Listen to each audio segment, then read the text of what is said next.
case, we have a description without place. We can, as a particular example, give a definition of drawing. There is a drawing when some trace without place creates as its place an empty surface. Yet, beyond this definition, a work of art as a description without place, a description which displaces the place, or a description which creates a new place. One point in the same poem of Wallace Stevens surprises me. I read and I comment some passages of the poem. First, the beginning. And with the beginning we are in the relationship between, complex relationship between arts, politics, and philosophy. That is the beginning of the poem of Stevens. It is possible that to seem, it is to be. As the sun is something seeming, and it is. The sun is an example. What it seems, it is. And in such seeming, all things are. So, the artistic idea of a description without place is in a close relationship with the old philosophical question of being and seeming, or if you want, of being qua being and appearing, to be and to appear. Appearing precisely in a place, in a concrete world. The sun is, and it is something seeming. And in poetry, says Stevens, in poetry, so in artistic creation, we must name sun. Neither the fact that the sun is, nor the fact that the sun seems or appears. But we must name sun the equivalence of seeming and being, the inseparability of being and appearing, and finally, the equivalence of to exist and not to exist. We can take one more, the example of drawing. In one sense, the paper exists as a material support, as a closed totality. And the marks, the lines, do not exist by themselves.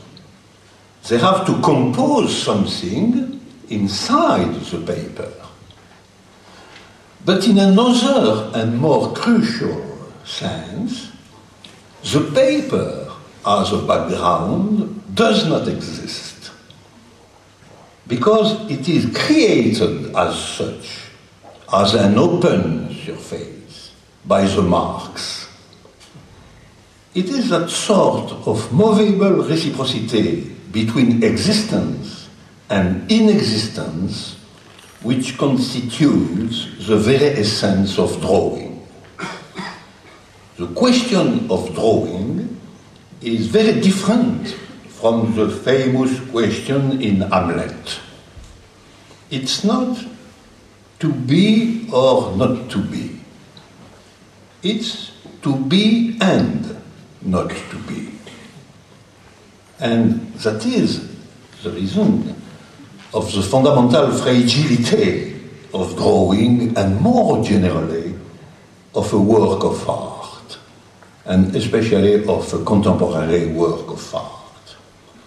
there is not a clear alternative between to be and not to be.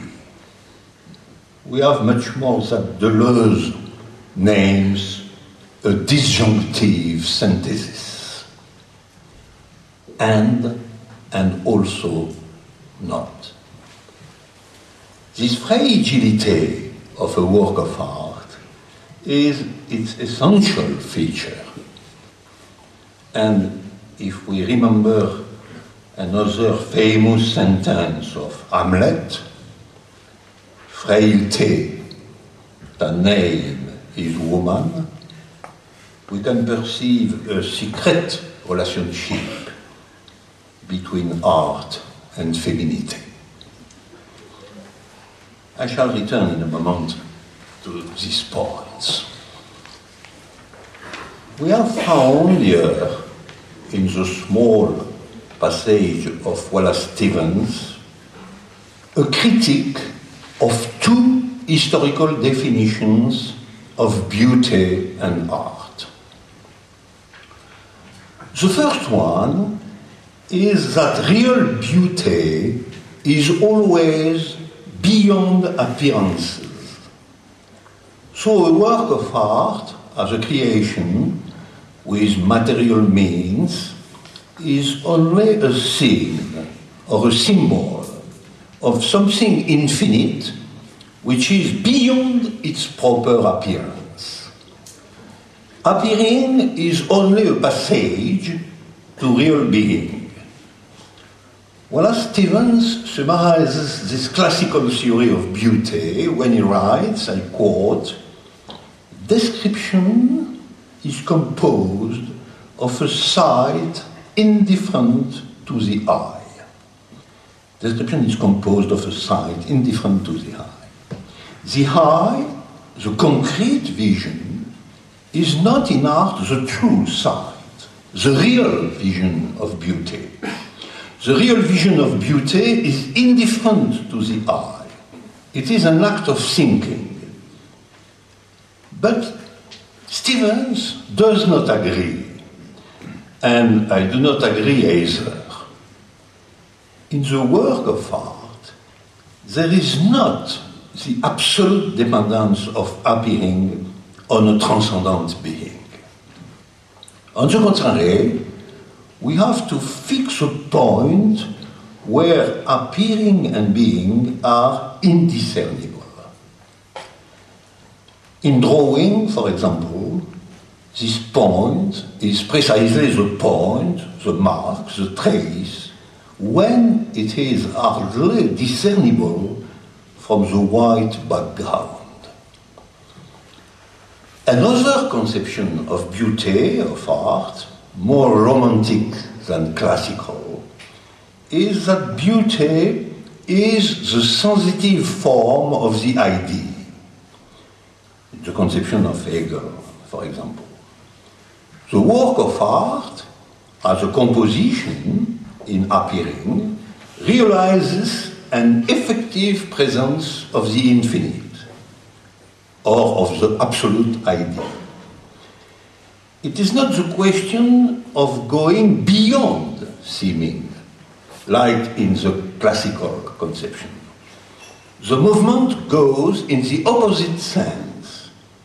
The idea, the real being, comes down in a material form and appears as beauty. But Wallace Stevens does not agree with this romantic vision, and I do not agree either. Stevens may seem to agree when he writes, I quote, "Description is revelation. Is not revelation a name for the coming down of the absolute idea in the appearance of a beautiful form?" But here in the poem of Stevens, it's not the case. Because the work of art, as a description without place, we return to the definition, I quote Stevens, is not the thing described. So there is no identity between the description without place and the thing described by the description.